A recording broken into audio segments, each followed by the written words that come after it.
Good morning, good afternoon, and good evening, everyone. Welcome to the Policy Dialogue and Book Launch on Blue Economy and Blue Finance, which co-organized by the Asian Development Bank Institute and the Ocean Policy Research Institute of the Sasakawa Peace Foundation. My name is Pichaya Siriwanabut. I'm a deputy head and also senior economist of the Capacity Building and Training Department at the ADBI. And I will take the role of the MC today for this policy dialogue and book launch. Before we start, allow me just to share you some house rules to the both the speaker and also the audience. Next slide, please. Next slide, please. Next slide, please. And this is just the book launch. You can also, the publication related to this book launch, you can also download from the QR code. This is the agenda. You can also download the QR codes to look at through your phone. The house rule for the speaker, it just to kindly ask that the speaker to turn off your video and mute your microphone when the session is ongoing. And during your own session, please leave your video on, but mute the microphone when you are not speaking. The chat with the host and the other participant, if needed, can be used at the bottom of the page. Next, please. The house rule for the attendees. So today we will be using the Pigeonhole live from our Q&A section. The Pigeonhole Live is a simple interactive mobile website where you can submit questions to the panel of the speakers. If you have any questions throughout the panel discussion, feel free to submit them through the Pigeonhole. And you can also vote any question that interests you. So there are three ways to access the Pigeonhole Live. First, if you are watching your live on the ADBI annual webpage, all you need to do is to click the Q&A icon on the right-hand side, as you see from the arrow of the page, and then you will direct you to the section of the Q&A. Second method is to scan the QR code on your smartphone or tablet, and it will also lead you to this screen of the Q&A page. Thirdly, if you are watching by using your PC, just launch your internet browser and enter www.pigeonhole.at. Into the address bar, please key our event code, with it ADBMNL55. Once again, ADBMNL55. And then you can start posting your question and also voting the question that's already there.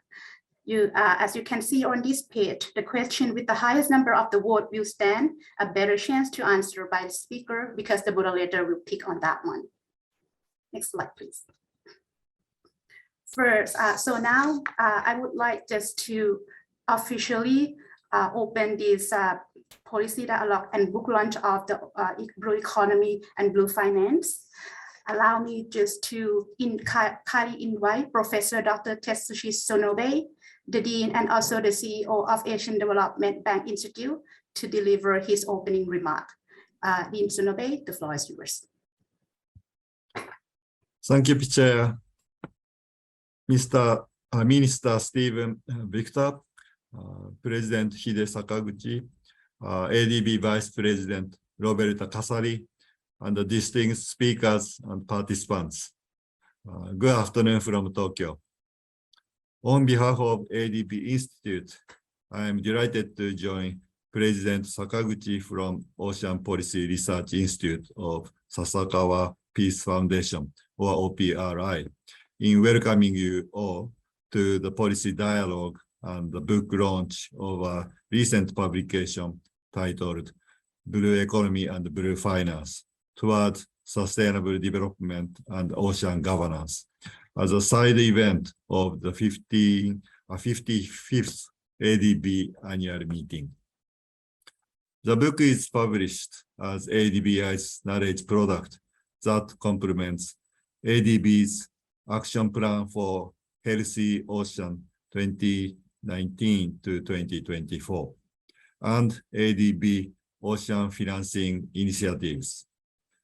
The book is timely and relevant, as it is intended to promote sustainable ocean and the coastal development, and the innovative ocean financing schemes with an evidence-based approach. I'd like to express my deep appreciation to the co-editors of this book, who are also speakers at today's launch event. Dr. Peter Morgan, ADBI Senior Consulting Economist and my advisor. Dr. Michael Huang, Senior Research Fellow at OPRI, and Ms. Dominique Benzaken, Senior Policy Expert at Australian National Centre for Ocean Resources and Security, University of Wollongong, or UNCLOS. It is delightful to see our growing and close collaboration with OPRI and UNCLOS in producing the knowledge products that contribute to the effective governance and sustainable development of blue economy and blue finance in Asia and the Pacific. I'd like to thank also the distinguished speakers and joining today. His Excellency Stephen Victor, Minister of Agriculture, Fisheries and the Environment, Republic of Palau. Dr. Hendra Yusran, Secretary of Director General, Indonesia's Ministry of Marine Affairs and Fisheries. Mr. Polives Lau, Deputy Director of Macroeconomic and Fiscal Department, Cambodia's Ministry of Economy and Finance. Dr. Monsur Hossain, Research Director of Bangladesh Institute of Development Studies. And Dr. Rima Prama Arthur, Chief Economist, Danaksa Research Institute. Your insights, knowledge, and expertise will certainly add significant value to our discussions today. This world's oceans are resource frontiers for humankind, massive reserves for sustainable development, and natural buffers against climate change. Oceans are the key driving force to global value creation and livelihood, starting from a small fisherman village to coastal seaports and international ocean-based industries, which account for 90% of world trade. Over 3 billion people rely on marine biodiversity for their livelihood and food security. And nearly 700 million people are living in low-lying coastal zones. Oceans are indeed vital to our flourishing global economy and sustainable development. It is bitter truth, however, that oceans are now in grave danger due to the results or the effects of human activities. The challenges we face today, whether climate change, overfishing, and marine pollution, these are also truly global in scale and dimension, but especially hazardous to small island developing states and coastal economies that are highly dependent on marine and coastal ecosystems. It's time to stop taking the bounty of oceans for granted. We need to further strengthen our collaboration to support a robust and sustainable global blue economy that benefits everyone. I believe cutting-edge innovation and knowledge sharing must be core pillars in ensuring sustainable economic development with reliable ocean governance for our future generations. Recognizing these threats and the necessity for action in small island developing states and coastal countries, ADB has launched and implemented many ocean-related initiatives under its Healthy Ocean Action Plan and the leadership of Ms. Roberta Casari, ADB Vice President for Finance and Risk Management. Today, we are privileged to have her share the details with us today. Distinguished speakers and participants, I hope that you will enjoy and benefit from this policy dialogue and book launch, and that you will gain practical knowledge and insights in innovative solutions enabling healthy oceans and blue finance. We can together help shape a pathward and inclusive, sustainable blue economy. With that, I wish you a fruitful discussion in the next hour. Thank you very much. I'll stop here. Thank you very much, Dean Sonobe, for your opening remark. To join Dean Sonobe on this opening section, we have the message from Dr. Hide Sakaguchi, the president of the Ocean Policy Research Institute of the Sasakawa Peace Foundation. Unfortunately, he cannot join us today, so it's going to be the video message from him.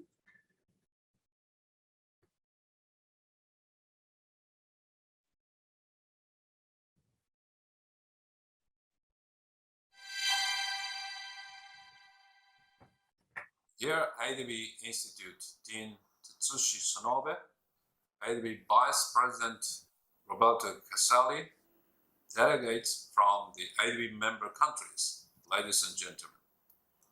I am Hide Sakaguchi, President of the Ocean Policy Research Institute of the Sasaka Peace Foundation. It is my great pleasure to deliver the opening remarks of this policy dialogue and book launch, Blue Economy and Blue Finance, as a side event of the 55th ADB annual meeting. I recall our first joint event held in Fiji at the 52nd ADB annual meeting, along with the announcement of the Action Plan for Healthy Oceans and Sustainable Blue Economies and Ocean Financing Initiative by the ADB. I am proud to share with you that Blue Economy and Blue Finance are now the two catchiest terms concerning the ocean in spite of the language barrier. The year 2022 is turning out to be the excellent year of recovery from the COVID-19 pandemic, especially with success of Super Year for the ocean. Global leaders sit together and discuss the progressive agenda with the ambition to strengthen their commitment with actions. We had the One Ocean Summit in France in February, our Ocean Conference in Palau in April, and the United Nations Ocean Conference in Portugal in June. As a product of the exceptional endeavors of our partners, please allow me to express my heartfelt congratulations on the publication and the launch of the book Blue Economy and Blue Finance. This accomplishment represents solid collaboration with this vital ocean issue by the ADB Institute, Ocean Affairs Council, and ARGOS, the University of Wollongong. My gratitude also goes to each chapter's authors for their timely contribution to evidence-based approaches to ensure better and holistic policy making towards sustainable development and ocean governance. More importantly, my impression of this book is that it shows interdisciplinary and interregional coverage regardless of the seniority, which substantially encourages early career ocean professionals. We cannot emphasize too much the importance of inclusive issues based on problems solving, but that is the core value indicated in the United Nations Decade Ocean Science for Sustainable Development. Lastly, Ocean Policy Research Institute of the Susquehanna Peace Foundation is a non-governmental ocean policy think tank that aims to formulate action plans on oceans and international ocean governance. We work together to ensure the ocean we need for the future we want. We highly value the collaboration with ADBI and UNCLOS and look forward to consolidating our partnership to establish a platform for academic exchanges and multilateral dialogues. I wish you all have a fruitful discussion. Thank you very much. And that's the opening remarks from Dean Sonobe and also Dr. Sakaguchi from the co-organizer of this event. Next section, we have an honor to welcome the ADB Vice President for Finance and Risk Management, Ms. Roberta Casari. She will share with us the ADB initiative related to ocean, as well as the Ocean Financing Initiative. VP Casari, the floor is yours, ma'am. Thanks. Your Excellencies, distinguished guests, partners, and friends, a very good afternoon from Manila to you all. It's my great pleasure to participate in this policy dialogue and book launch on blue economy and blue finance. This topic is crucial to the lives of millions of people in our region, especially the most vulnerable, and it's of great interest to me. Healthy oceans underpin our global prosperity. They are a vital resource on which we rely on for food, energy, water, and livelihood. Ocean assets are valued at around $24 trillion with an estimated annual value of $2.5 trillion per year. If treated as a country, the ocean would be the world's 8th largest economy in 2022. And this is a conservative estimate, as this does not account for vital ecosystem services such as climate change, mitigation, and coastal protection. For the people of Asia and the Pacific, ocean constitute the single most important ecosystem and resource base. In some of our developing member countries, the ocean economy accounts for 15 to 20% of their GDP. In others, like Timor-Leste, it even accounts for 87% of its GDP. Unfortunately, decades of unsustainable practices at sea and on land, such as untreated waste dumping, overfishing, and anthropogenic climate change, are putting this incredible resource, its biodiversity, and the many livelihoods depending on it at risk. In Asia and the Pacific, we are substantially off track on meeting the SDGs 14, life below water. And therefore, we urgently need to scale up investments in the sustainable blue economy, stop the detrimental pollution, and restore and protect functioning marine ecosystems. This is why ADB launched the Action Plan for Healthy Oceans and Sustainable Blue Economies in 2019 and committed $5 billion in financing and technical assistance by 2024. This is not the end target, but a mean to catalyze further ocean investments and scale up our action. ADB acts as a bridge between global financial markets and the global development community, and therefore has the opportunity and would say the mandate to advocate, enable, catalyze, and facilitate private capital for ocean positive finance. By bringing together clients, governments, and the private sector, we can break down silos and crowd in the required public and private capital for sustainable oceans and blue economies.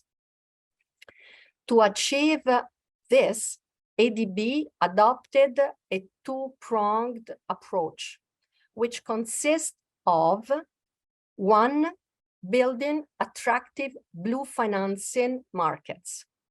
2, establishing platforms to mobilize blue finance.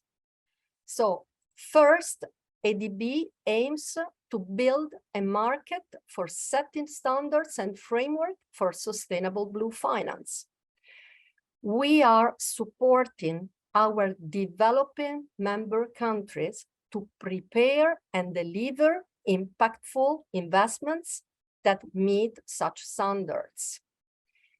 This will help in matching the increasing global demand for verifiable sustainable finance with the supply of bankable ocean projects. In 2020, ADB launched the Ocean Finance Framework to guide and track ocean investments. ADB used this as the basis to expand its green and blue bond framework and issued its first blue bond for a nominal amount of $300 million in 2021. The proceeds are used for marine ecosystem management and restoration, pollution control, sustainable coastal infrastructure development.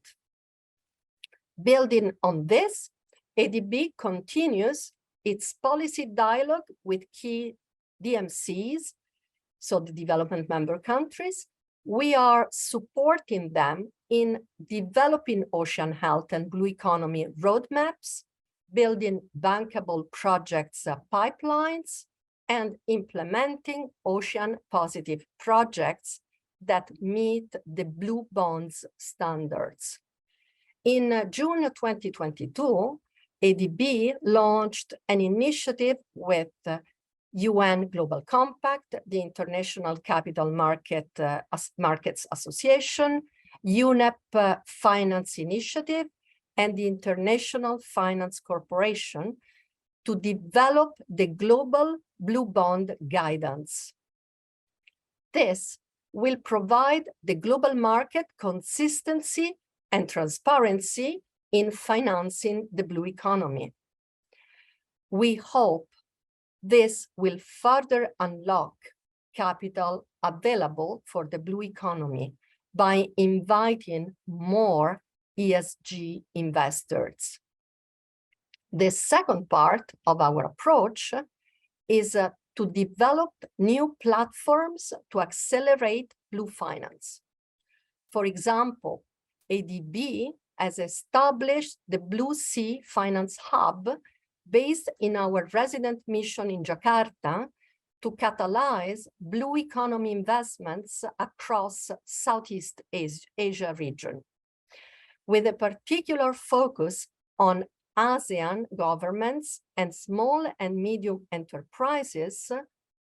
This hub aims to catalyze a large flow of capital from both public and private sources through innovative structuring of blue projects, strengthening capacity, and developing strategies to scale up SMEs' business models. We are also developing a Blue Pacific Finance Hub that will focus on ocean climate action, the circular economy, and sustainable seafood.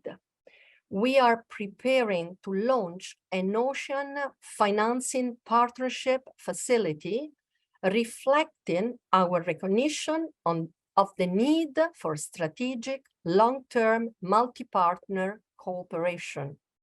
The facility aims to bring together knowledge and financial resources in a coordinated manner and reduce transaction costs for individual projects. All these initiatives are crucial in pushing innovative projects pipelines. I'd like to express my warmest thanks to our ADBI colleagues for preparing the book we are launching today, which compiles a wonderful knowledge base on blue economy and blue finance. This will surely be very important in preparing future projects and scaling up blue finance. I look forward to listening to key insights and experiences from the speakers in the upcoming panel. Thank you all for your attention.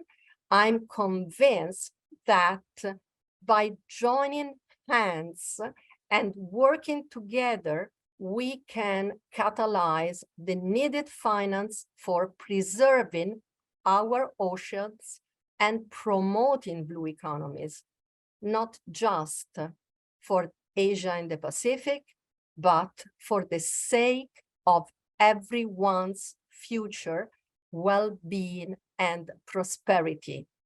Thank you again. Back to you. Thank you very much, VP Kasari, for your inspiring and also very informative keynote address.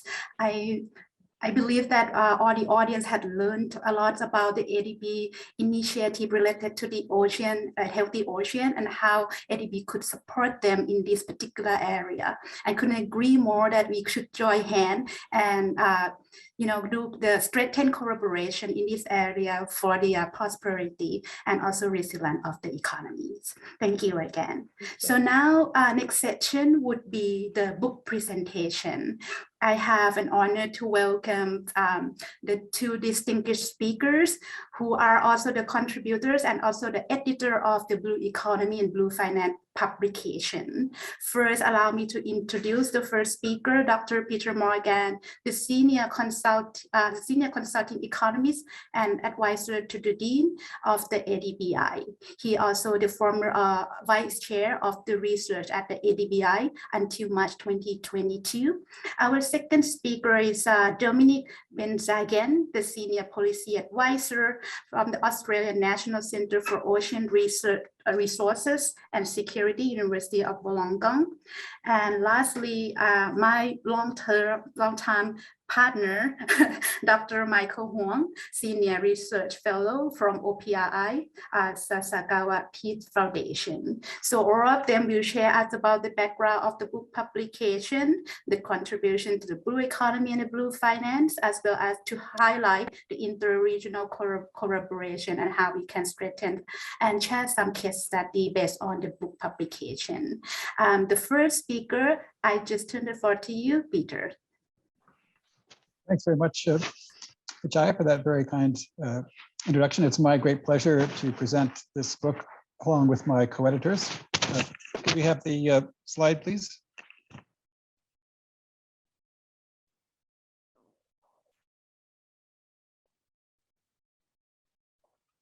Next.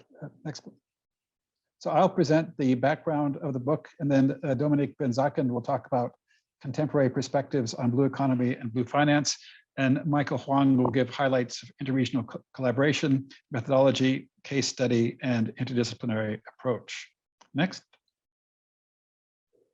So the background of the book is that it focuses on the blue economy and blue finance, including issues related to governance, planning, sectoral management, and risk management.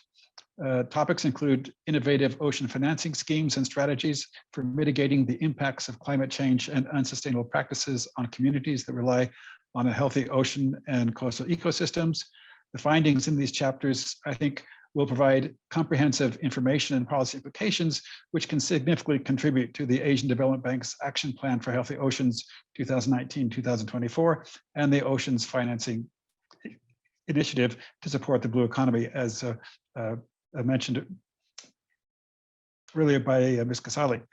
And we trust that policymakers, academics, and think tank researchers will find this research useful. Next. So what is the blue economy? There is a range of definitions. According to the World Bank, the range of economic sectors and related policies that together determine whether the use of oceanic resources is sustainable. Huisnant and Reyes, 2015, the set of environmentally and socially sustainable commercial activities, products, services, and investments dependent on and impacting coastal and marine resources. And finally, the Economist Intelligence Unit focuses on the development of new industries. They say, along with established ocean industries, emerging and new activities such as offshore renewable energy, aquaculture, deep seabed mining, and marine biotechnology will bring new opportunities, growth, and greater diversity to the ocean economy. Next. So just to give some of the background, as was mentioned earlier, it really started with the ADB annual meeting in May 2019, which was held in Fiji. And at that meeting, the ADB's Action Plan for Healthy Oceans and Sustainable Blue Economies was announced. It will expand financing and technical assistance for ocean health and marine economy projects to $5 billion from 2019 to 2024, including co-financing from partners. And it focuses on 4 areas: creating inclusive livelihoods and business opportunities in sustainable tourism and fisheries, protecting and restoring coastal and marine ecosystems and key rivers, reducing land-based sources of marine pollution, and improving sustainability in port and coastal infrastructure development. And then, as was mentioned earlier, at that meeting also, there was a side event, which was the regional workshop on blue economy, disaster risk financing, and ocean infrastructure, which was organized by ADBI-OPRI, Fiji National University, and the Asia Pacific Applied Economics Association, which focused on sustainable ocean management and blue financing. Next slide. And then in 2020, the United Nations proclaimed a decade of ocean science for sustainable development, 2021-2030, to support efforts to reverse the cycle of decline in ocean health and gather ocean stakeholders worldwide to create a common framework to ensure sustainable ocean development.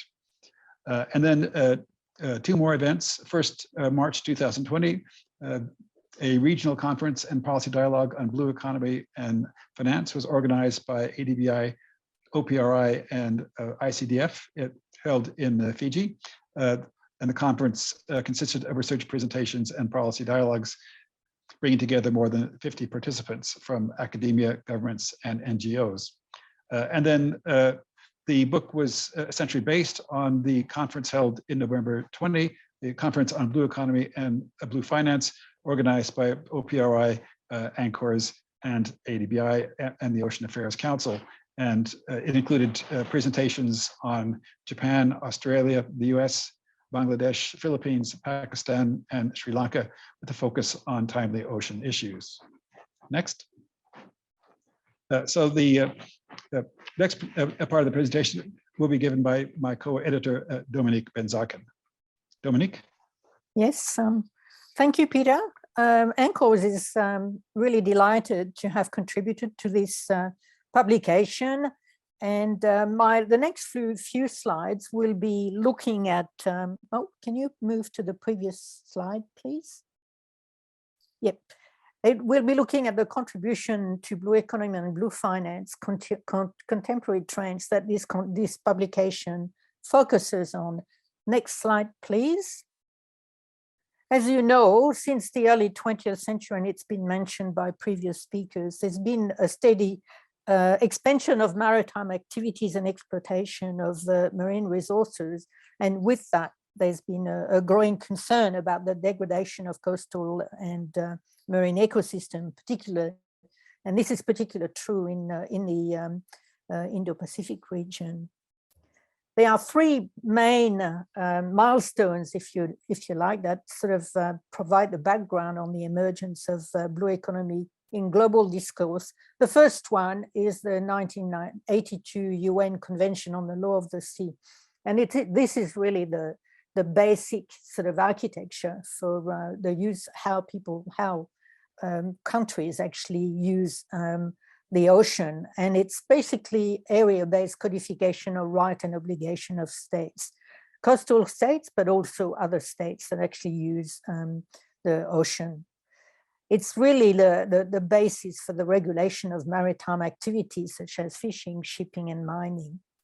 The second major development in global discourse is the emergence of the concept of sustainability and the growing place of the ocean in sustainable development and contribution to economic prosperity. Three main things are mentioned here. The Rio Conference in 1992 with Agenda 21 as the implementing mechanism and Chapter 17 on ocean, really early days. And then the more recent Rio +20, which actually saw the 2030 SDGs being endorsed, and the SDG 14 at the UN General Assembly in 2015. And finally, the Ocean Decade of Science for Sustainable Development, which is more about the evidence base for sustainable blue economy. And the final major concept is the relationship between ocean and climate, and that's also been mentioned by previous speakers. And some major, it's more recent, and it's really arose from the UN Framework for Climate Change, Paris Agreement in 2015, which for the first time mentioned ocean in this agreement, really an important milestone for that link between ocean and climate. And the more recent IPCC report on ocean and the cryosphere in a changing climate, which was published in 2019. And the increasing sort of rise of ocean risk and also a nature-based solution to actually address the climate issues. Next slide, please. Some of the key trends on blue economy and blue finance. A number of global and regional blue economy initiatives, whether it is the high-level panel for sustainable ocean economy or regional blue economy initiative, and that includes the ASEAN Declaration on Blue Economy of October 2021, and the rise of diversity of circumstances, but common principles for sustainability and equity. Large public investment in ocean sustainability and blue economy, and the Vice President of the ADB made a very good description of how this is actually happening. And a small but growing interest of capital market in financing sustainable blue economy through innovative finance and the development of guidance for the financial sector. Finally, extensive blue economy policy and scholarly analysis and guidance, and I've listed here just a few, the OECD on policy coherence, for example, the UNDP and UNEP, technical guidance, or the Global Partnership on Ocean Accounting. Next slide, please.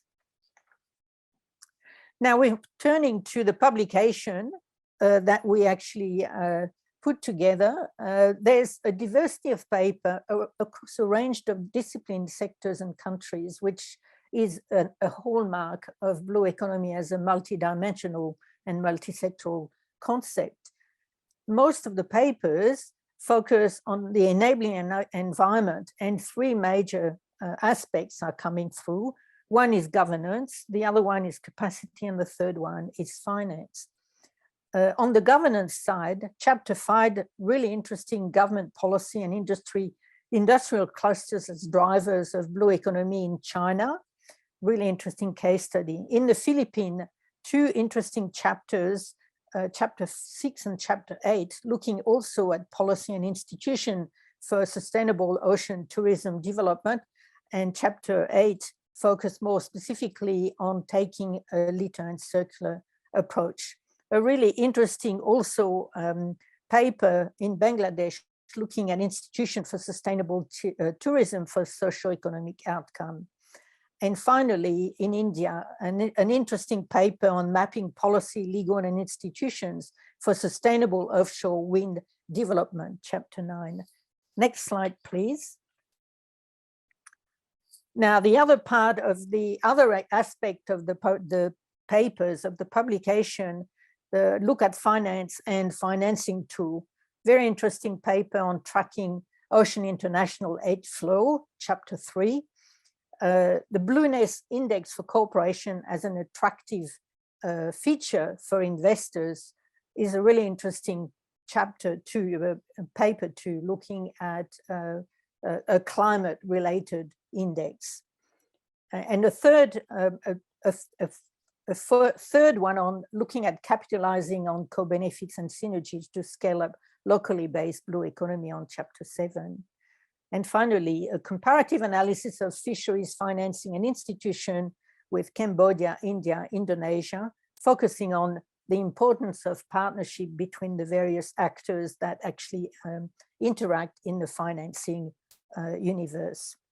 And last, management tools. One is a model for disaster risk management policy post-COVID in Fiji, chapter 11. And the last one is looking at shoreline protection infrastructure in the context of increasing erosion in Sri Lanka, which focuses on the climate change as well. Next slide, please. To conclude, the publication, the blue economy as a multidimensional concept requires a multidisciplinary research and collaboration.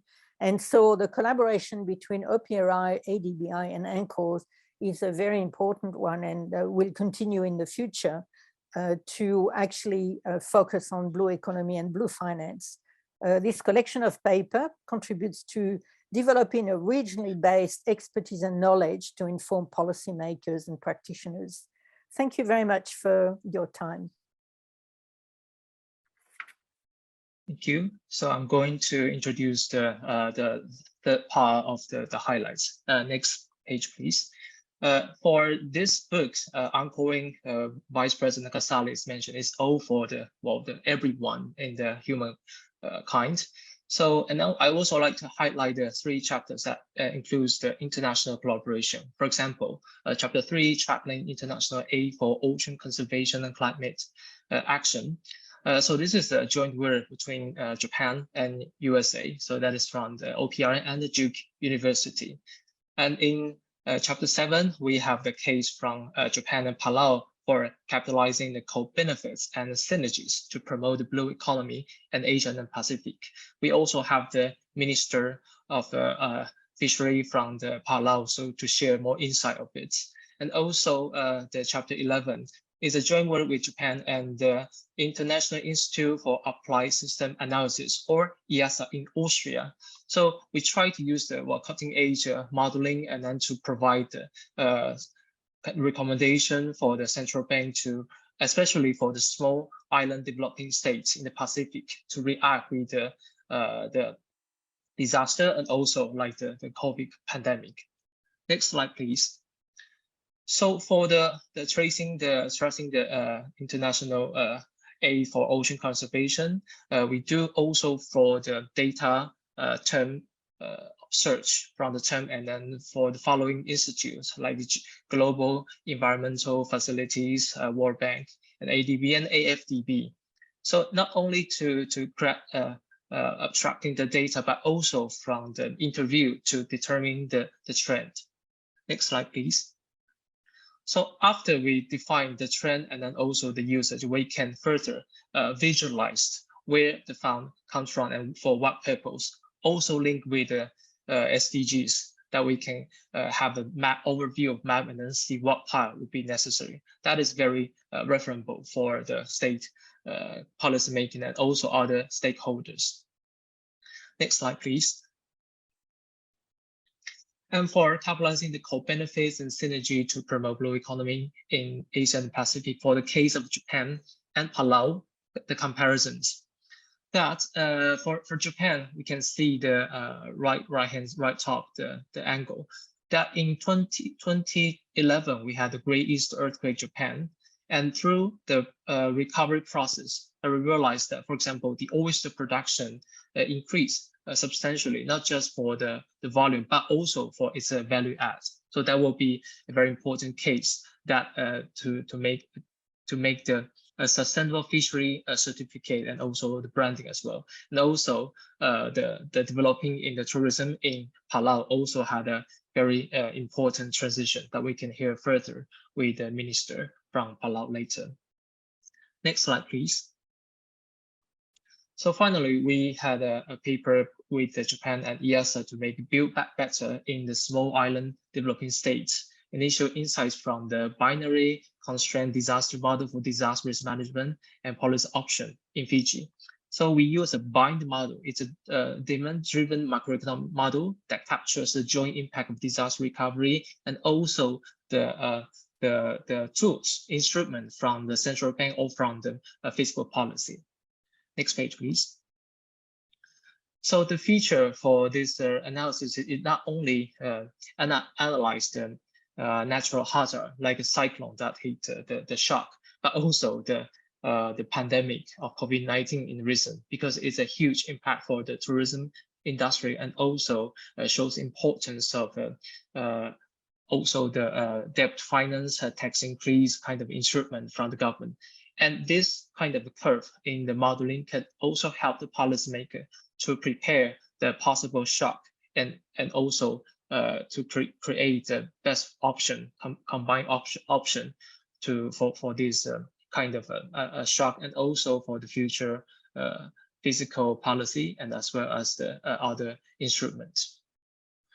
So this, I would like to say that this publication joined with many case studies and also provide a cutting-edge research and evidence-based approach. Later, we will have a panel discussion to discuss further and also have the real reaction with the audience. Thank you. Thanks so much. And over to Pichaya.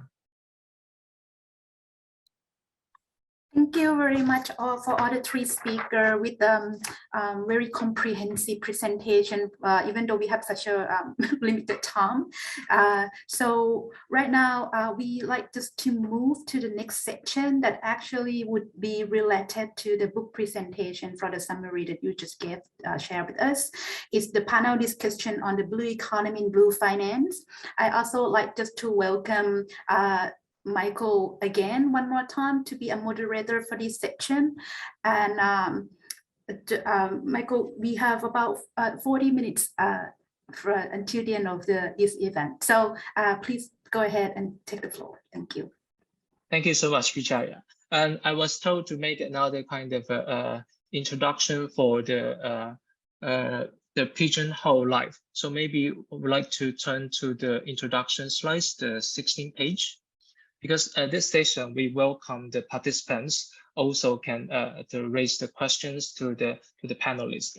So feel free to log in, and then if we still have some time, we will also invite the questions. So allow me to have another brief introductions with the panelists. We have Minister Stephen Victor from Republic Palau. So he's actually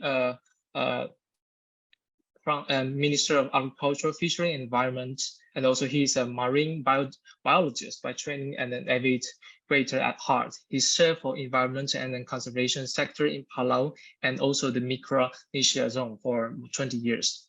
So second, we will have Dr. Hendra Yursari, Secretary of the Directorial General, Ministry of Marine Affairs and Fishery, Indonesia. So Dr. Siri is responsible for developing strategic inputs and recommendation, policy coordination, and technical support. So we look forward to his introduction about the kind of insight of Indonesia. And we also have Dr. Rima Harma-Atha, the Chief Economist of the Denarksa Research Institute, and also she's also the head of the Research Institute. Prior to join the research, she served as the country economist at the United Nations Development Program in Indonesia, as well as the lecturer at Faculty Economics of the University of Indonesia. And we have Mr. Oliver Lau, the Deputy Director of Macroeconomic and Fiscal Department, General Department of Policy, Ministry of Economy and Finance. So Mr. Lau has extensively engaged in the conducting various kinds of policy research studies related to agricultural value chain, public investment in agriculture sector, food price, and then fish market analysis, as well as a lot of policy studies and analysis division. And then we have Dr. Monzur Hossain, the research director of the Bangladesh Institute of Development Studies. His area mainly concentrates on the macro financial domain, and also blue economy, knowledge economy, and green finance. So first, so as the authors, I would like to invite Minister Stephen Victor from the Republic of Palau for the discussion. So Minister, COVID-19 has dramatically damaged the economy of small islands developing states. But still, 2020 actually resumed as the super year for the ocean, for our oceans, because we have our ocean conference in Palau earlier this year, and then the ocean summit as well.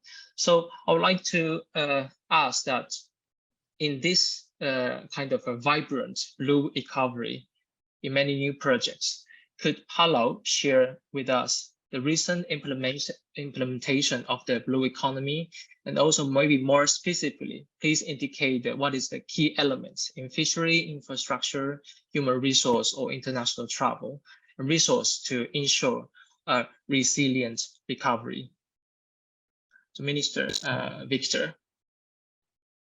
Thank you, Michael, and good afternoon to everyone and distinguished panelists.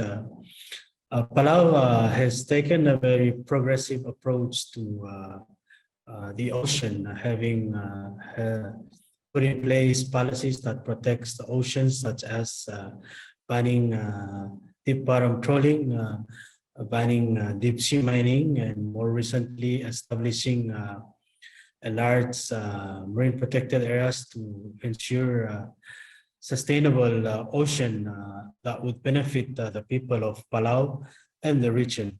Palau also had focused on developing a tourism sector that supports our socioeconomic well-being in Palau. Of course, COVID-19 has really exposed our vulnerability as small developing island states to these global shocks as we work toward the development of a resilient blue economy. So taking this into context, Palau has embarked on an approach to develop a more sustainable and resilient blue economy based on tourism, fisheries, and aquaculture. And so in 2021, we developed a blue prosperity plan, which has an overarching goal of ensuring 100% ocean management in Palau. Along that goal, we have three basic pillars of how we hope to develop a resilient blue economy. One is strengthening our tourism sector, really evaluating what are the businesses' approach that will ensure that much of the benefit from the tourism industry can be left in Palau, that will enhance human capacity in terms of developing key capacity for Palauans to then operate and run a blue economy. Second is reevaluating our offshore fisheries.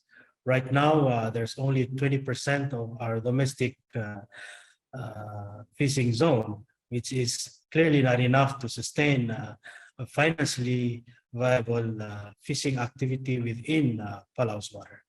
So we're going through a marine spatial planning process to reevaluate how much of our zone, of our EEZ, can actually be fished for domestic fisheries, and how much can be protected and conserved to help enhance biodiversity benefits to the fisheries and to the ocean. Along with that, we're looking at how do we revitalize our aquaculture. Palau has had an experience in developing aquaculture industry. We've had success within the chan clam species. Now we're embarking on how do we look at finfish, particularly milkfish, and the need to establish facilities to enhance our ability to develop milkfish industry. And milkfish has three potential products that contributes to food security and domestic fishing, as well as potential for export. So one, growing milkfish for bait within a longline fishing industry that we hope to restart, that is truly domestic, whereby much of the benefit from longline fishing can be left in Palau through developing onshore facilities where we process the fish instead of just exporting the fish to the international market. How do we create value in Palau? So much of that benefit from the longline fishing industry can be left in Palau that contribute to the economy, as well as contribute to developing our human capacity. And second, product from the milkfish is potentially for exporting fish fries, milkfish fry, to markets in Philippines and Taiwan. I understand that in the Philippines, they can only produce about 60% of the milkfish fry to sustain the milkfish industry in the Philippines. And our close proximity enable us for getting into that specific niche market of exporting milkfish to Philippines and Taiwan. And Taiwan, during the winter season, cannot produce milkfish fry. And so that's also an opportunity and a market that we can participate. And the benefits from growing milkfish fry can then be used to help develop a growing milkfish industry in Palau for food, to support food security. There's actually a demand for milkfish within the local market and within the tourism market for Palau. So as the tourism market revive, it's a potential product to introduce into the market. Sustainably produced fish, farm fish in Palau that retains value in Palau, that is sustainably farmed, that contribute to a healthy marine ecosystem, but create that value in Palau, whereby we enhance our blue economy through creating a new potential product that can then opens up opportunities to continue to grow our aquaculture industry. And the needs for Palau's aquaculture product is it's sustainably produced in a very clean environment as compared to elsewhere in the world, that we can potentially have a competitive advantage within the global market, selling sustainably produced and farmed aquaculture product. So essentially, that's how we're approaching the blue economy and developing it to be more resilient by focusing on how do we create a more resilient tourism that is not focused on mass tourism, but focused on high value tourism.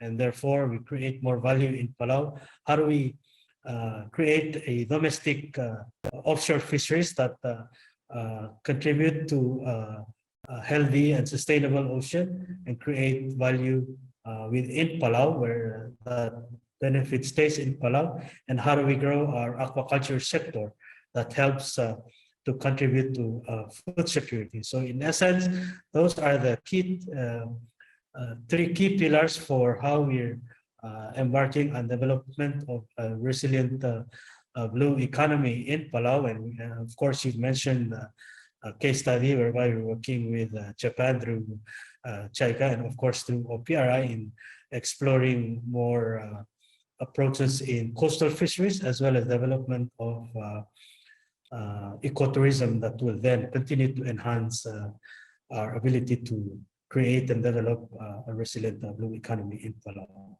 So I'll stop there and there's more questions. Thank you. Thank you, Mr. Victor, for your real insight and then comprehensive introduction.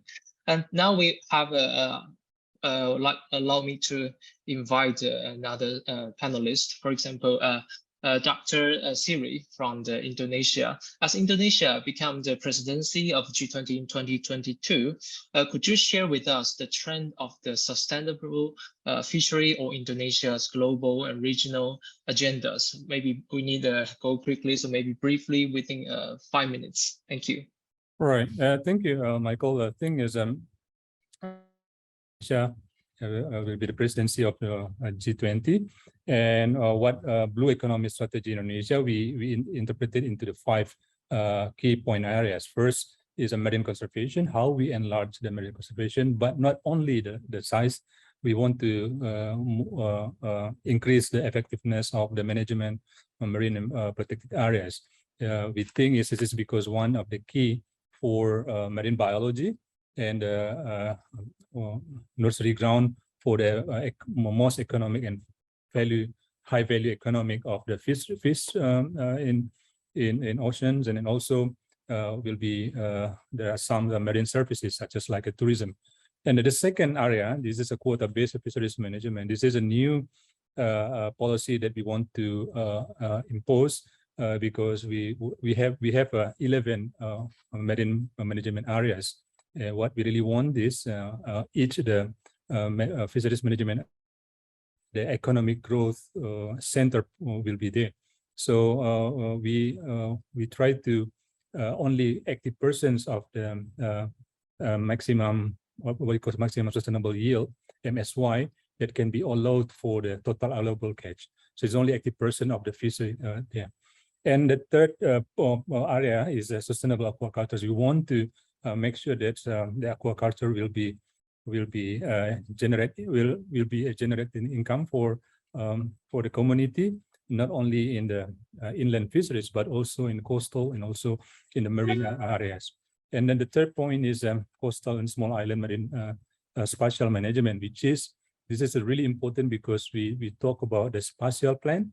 And right now, Indonesia has already produced 160 marine spatial plans. There will be kind of like, can be shared later on with the other areas. And the last point for the area is how we ensure that we clean our ocean and coastal from especially garbage, especially the plastic waste, which is already, can be threatens our marine biodiversity. So in Asal, this is 5 areas we would like to, to interpret our blue economic strategy in Indonesia, which is already promoted by our minister, Pak Sakti Wahyu Trenggono. Thank you, Michael. Thank you so much. Yeah, we also have another representative from Indonesia, is Dr. Rima. While following up Dr. Siri's introduction for the Indonesia strategy, would you provide your insights as a think tank for your experiences as a country economist or in your current research think tank for coordinating the establishment of blue economy and blue finance? Dr. Rima? Yes, thank you so much, Michael. So yeah, before I go to the experience, actually, if we see like what happened in Indonesia, like previously one of the think tank reported that the blue economy finance landscape in Indonesia is very concentrated in several key players, whereas as mentioned previously by many of the speakers, that the potential is very huge and the gap is also big. So the work itself, it's like we need to work very hard and collaborative, and that's why a think tank has a role in there. And even though like blue economy is still developing in Indonesia. Like previously, Indonesia quite success in terms of developing instrument for the green. Like we have this green sukuk that already several times being issued, but still like the composition on the local investor, the domestic investor is quite low. It's only like 5%. So this is something that actually think tank need to work to raise the awareness, how the importance to fill the gap on the blue finance. And another things based on my experience working with different stakeholder in this area is basically we need to connecting the dot. So basically mapping all the stakeholder, what is their role, and make sure there's no overlapping, and work to collaborate to as efficiency to produce like framework, and then also to make sure also all the knowledge, like because all the research or all this report that coming out quite robust, but it's not really, a lot of them is not really practical. When we talk with the private sector, with the investor, they need something that quite practical. And currently in my position as head of the research institute in state-owned enterprise, so that what we do is translating some things that are already there as the research product to be more practical. So it's easily to adopt. So, and also based on like previously explained how, for example, ADB work in different area to tackling the issue on the blue finance, that still there's a room for think tank to connect them, like between helping preparing the blue project, and then also to involve in like a blue accelerator, incubator, and also to create this investor forum, matchmaking, to connect basically the blue project as well as the investor. And another things that quite important also based on the experience is the data. We still have a lot of data problem to identify what actually the blue sector are and how do we calculate. This is something important because we should know what is the potential, what is the gap. Without the good data, that's impossible to do. So think tank also can work on that, either helping collecting the data, create a protocol how to collect data, and also working with the government to make sure they produce a really good data. Another, the last one, I think, is also to helping all these. Yeah, Rima. Yeah, we already collect a lot of questions, so allow me to turn back to you later. Okay, so now. Thank you. We would like to turn to another ASEAN country. I'd like to ask Mr. Bolivian Lau. Actually, Cambodia has shown a very vibrant growth and ranked very high in the COVID-19 recovery index. So from the perspective of SMEs financing, could you share with us some case in Cambodia and how SME financing could effectively help blue economy related sectors? So in brief, about 3 minutes. Thank you. Okay, thank you, Michael. First of all, I would like to thank ADBI for inviting me to be panelist in this very important conference. Before I answer the question raised by Michael, I would like to share with all participants about the snapshot of Cambodian economy.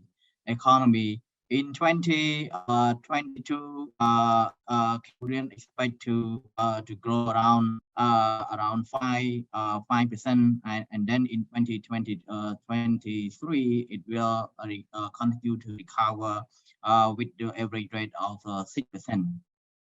Actually, I just would like to share with the audience in this conference that Cambodia right now does not have the specific name of the blue economy or ocean economy strategy or policy, but the government has put a lot of effort in many ways in order to promote sustainable and green economic development.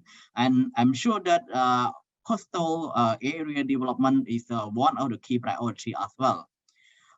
Regarding the question about the SME financing, I would say that SME financing play very significant role to support SME in the blue economy sector. And before I answer to this question and come into detail, I just would like to share briefly about the snapshot of blue economic structure in Cambodia. In 2015, actually this is a bit out of date data, but I think we don't have the latest one. It was estimated that Cambodian blue economy created the value added around $2.4 billion, which is equivalent to 16% of the GDP. And if we try to disaggregate by the sector, we can see that fishery and marine aquaculture share around 46% of the GDP, and port and shipping around 41%, and while the coastal and marine tourism share only 3%. And back to the COVID-19 outbreak, of course, like other countries in the region, a lot of SME got affected by COVID-19, and during that time, hotel, restaurant, and even the marine aquaculture farmer also affected because of significant drop of demand. And in order to promote economic recovery, the regional government of Cambodia has launched a strategic framework and program for economic recovery in the context of living with COVID-19 in a new normal 2021-2023. Under this recovery, I just would like to stress that supporting SME to recover and promoting green recovery and growth are among the key priorities. And for instance, the government tried to launch the tourism recovery co-financing scheme in collaboration with the commercial bank in order to provide the lending to the SME in tourism sector. And in addition, in order to support the SME with no sufficient collateral to access financing, the government also established the Credit Guarantee Corporation of Cambodia that we call CGCC. And after, what is the situation right now? Right now, the SME in the blue economy sector, especially for marine aquaculture and tourism, start quickly recover because of the implementation of the opening socio-economic activity in late 2021 by the government, and also with financial and non-financial support by the government, so that they can quickly recover. And based on our the survey with the marine aquaculture, they said that right now, if compared to COVID-19 situation in 2020, right now the farmer not only survive in this sector, but also they have ability to scale up the production for supplying the domestic demand and also for export as well. And actually, SME financing is just one small part, but the public investment injected by the government is very important.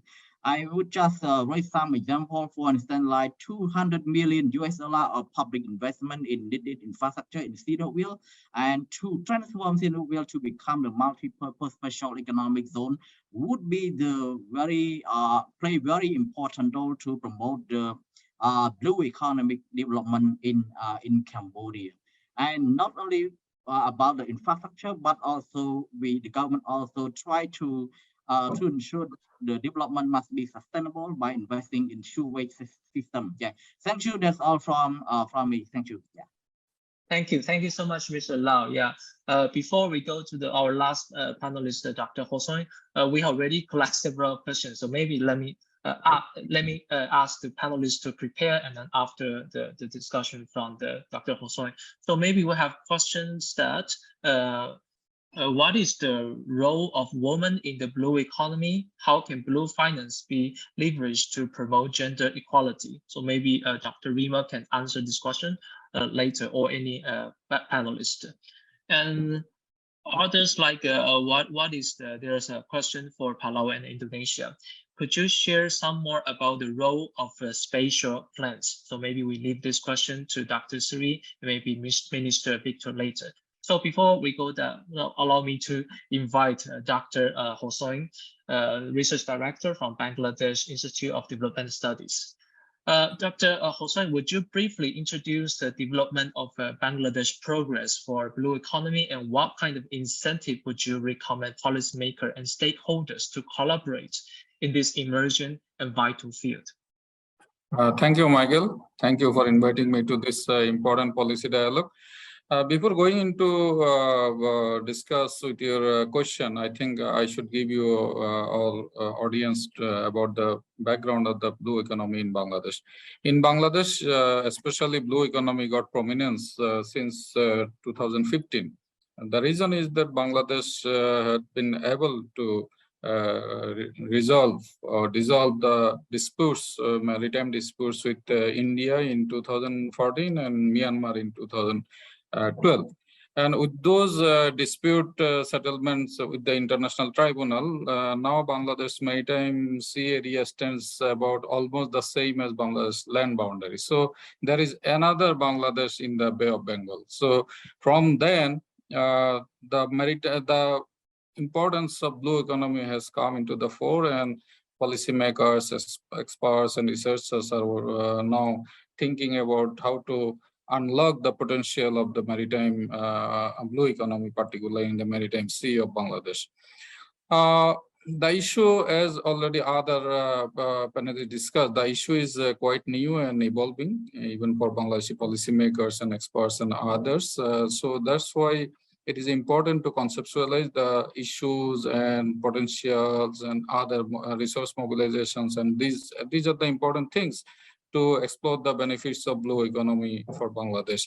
As you understand, it is almost the similar another Bangladesh area in the sea, so it could be a huge potential to help improve the sustainable development goals of Bangladesh, including the poverty eradication. I will just highlight a few issues that are important for Bangladesh to promote blue economy. First of all, it is important to identify the scope and the potential of the blue economy. For this, research and development and other studies are needed. Then it is important to determine the institutional framework, not only for maritime tourism, that was in fact highlighted in the book, also for identifying the resources and use of the resources in a sustainable manner. Third issue is important to identify the bankable projects for climate risk mitigation and adaptation. The reason is that Bangladesh is one of the climate vulnerable countries. So ocean is also a source of very important climate risk. So the bankable projects is very important to identify first of all. Then the issue come up with the resource mobilization. Bangladesh has public-private partnership, but the issue is that first of all, it is important to identify the right projects, graded projects for the blue economy. Then the issue come up with the domestic resource mobilization or international resource mobilization.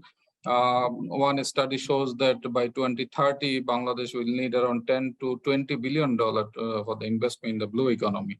So huge amount of investment would be required for this. I think some incentives, like you can, as you mentioned, I think could come in the form of fiscal incentives, tax incentives or other things from the part of the government. It is also important to streamline blue economy financing for the bankers, because bankers need to understand and they need to be trained about the technicalities of the blue economy and aspects of the blue economy aspects. And also it is important to capacity building of the stakeholders. And that's why government can invest in the capacity building, research and development and others. And multilateral donors, development partners like ADB can come up, as Roberta said, that come up with some investable projects and capacity building aspects of the blue economy in Bangladesh. Finally, I would, as time constraint is here, so I would say that there are at least 4 areas that can be identified for the for improving the blue economy. One is climate resilience and adaptation. Another is marine renewable energy. Third is plastic pollution prevention, as some others mentioned, sustainable fisheries. I think these are, one study shows that these are the key areas for Bangladesh blue economy development, and about 70 to 80% respondents thought that these are the issues that should get more investment. With this, and there are, of course, there are many challenges. I don't want to elaborate at this moment. With this few words, I want to stop here. Thank you so much for inviting me. Also, I congratulate you and coordinators, co-editors, and contributors for this excellent book. Thank you so much, Dr. Hosoeng. Now, in the remaining 5 minutes, we'd like to answer the question from the floor as much as possible. So first, allow me to go to the question 2. What is the role of women in blue economy, and how can blue finance could leverage to promote gender equality? Dr. Rima. Thank you, Michael. Yeah, I think one of the key player is the SME, like the small medium enterprise, and many women work in there. So they are the first front of the economy. For example, in Indonesia, over 90% of economy is consists of the SME. So through the blue economy, we can leverage that. And of course, women as the front of the SME is get the benefit of that. As the result of the development of the blue economy. That's thank you. Thank you so much. I think, this is the woman in ocean is a very huge problem. And then actually we are planning another book publication for discussing that issue. Well, it's this cover paper will be coming soon. Thank you. So allow me to maybe turn to Dr. Siri to answer the zoning problem. Yeah, I'm sorry, maybe the presentation might not be available, but could you kindly elaborate that kind of zoning strategy? Right. Yes. Thank you, Michael. Thank you for the question. I think what we have in thank you. So so in Indonesia we have a mandate by the law that we have marine special plans. By hierarchy, we have a national, provincial, interregional, and local marine special plan. And for why we need this is marine special plan, because there are several reasons, especially for we have what we call this urgent pressure, overfishing and climate change, unsustainable fishing practice, coastal and marine degradation, coastal development and marine pollution, conflict interest among the sectors on marine space utilization, and also poor coastal and marine management. So by having like that, so we want to get the harmonize of all the sectors from in the coastal and also the marine areas. And also in Indonesia, we have the 3 objectives for marine spatial planning. The first objective, of course, for the ecology. The ecology is to ensure the protection of coastal and marine ecosystem, as well as importance of marine habitats. Economy, of course, for how to ensure that spatial and legal certainty in the marine and fisheries investment, minimize the marine spatial conflicts, and to improve the efficiency of marine resources and space utilization. The last but not least is social. Social is to ensure the certain of space for coastal and communities' livelihood. Michael, we have also specific in our marine spatial planning, we have to acknowledge what we call this customary law society. So this is one, the example that I want to share with the audience. Thank you, Michael. Thank you so much. Yeah. Now, also for our other questions from our audience, I would like to invite Minister Victor again. What are your recommendations on innovative strategy for boosting sustainable ocean and coastal development? Hope you can give us some brief in about 2 minutes. Thank you, Michael. I'll be very brief. And I think there's really 2 criteria that I would recommend. And I think much of the strategies has been discussed, but I would really focus on evidence-based blue financing and also evidence-based marine spatial planning.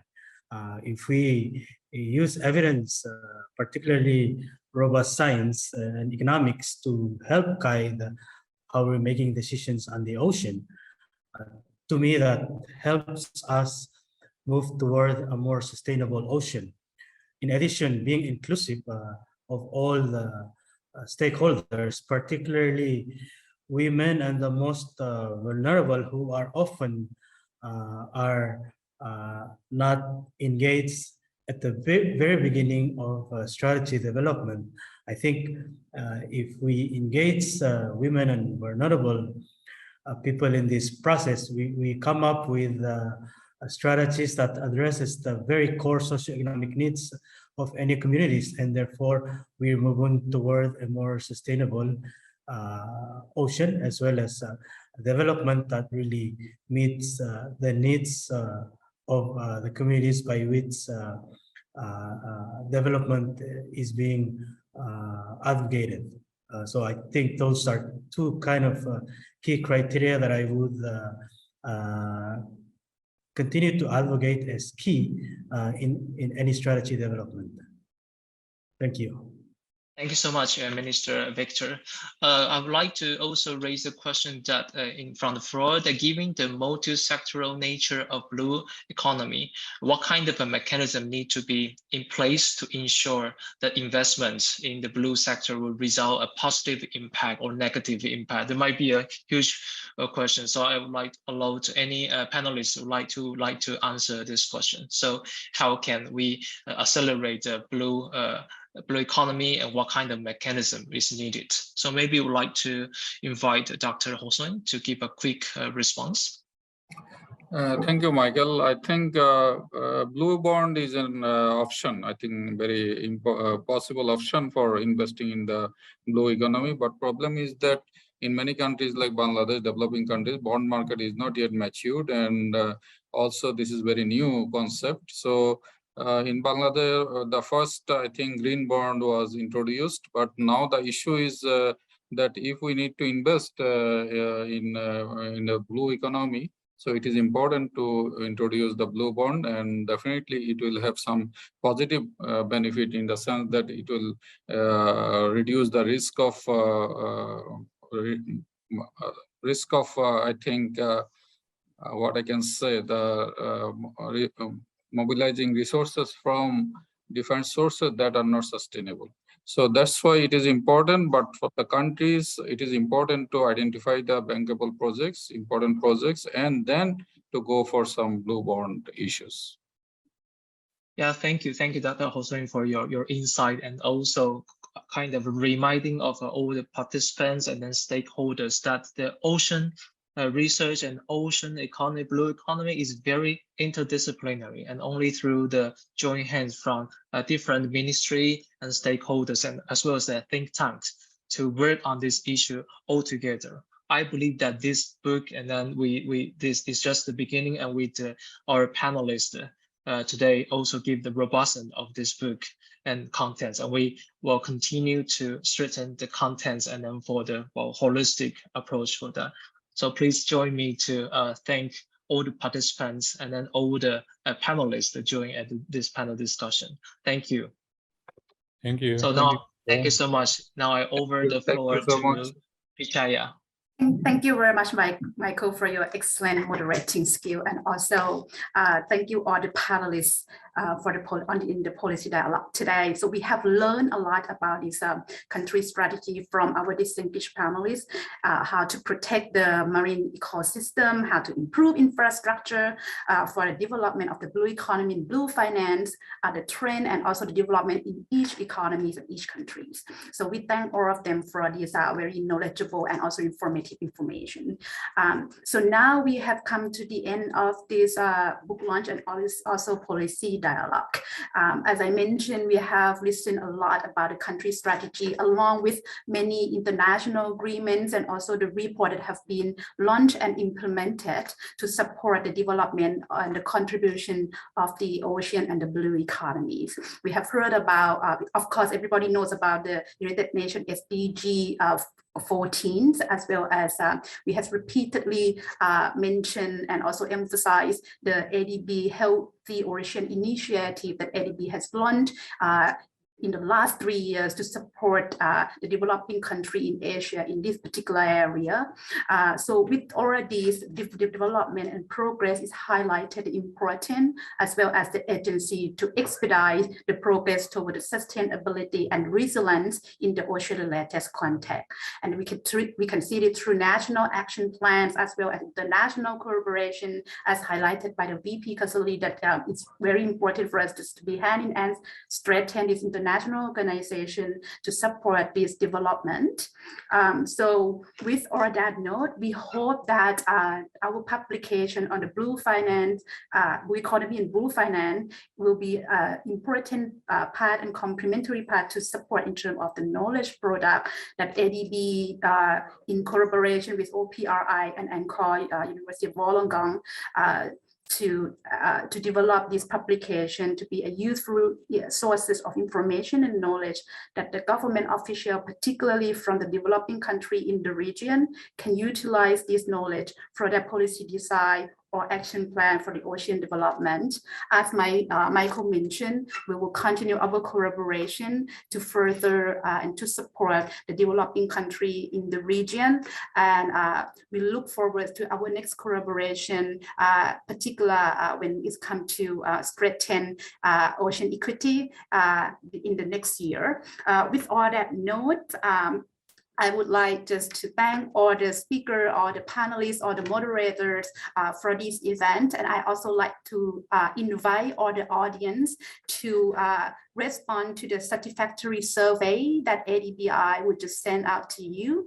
And you can also do by this link and also the QR code, so that we will know how much you like this kind of event, and also your input will help us to develop a better capacity building program and also conference that would be of your interest. So thank you very much, and we look forward to seeing you in our ADBI next event. Thank you, and bye-bye.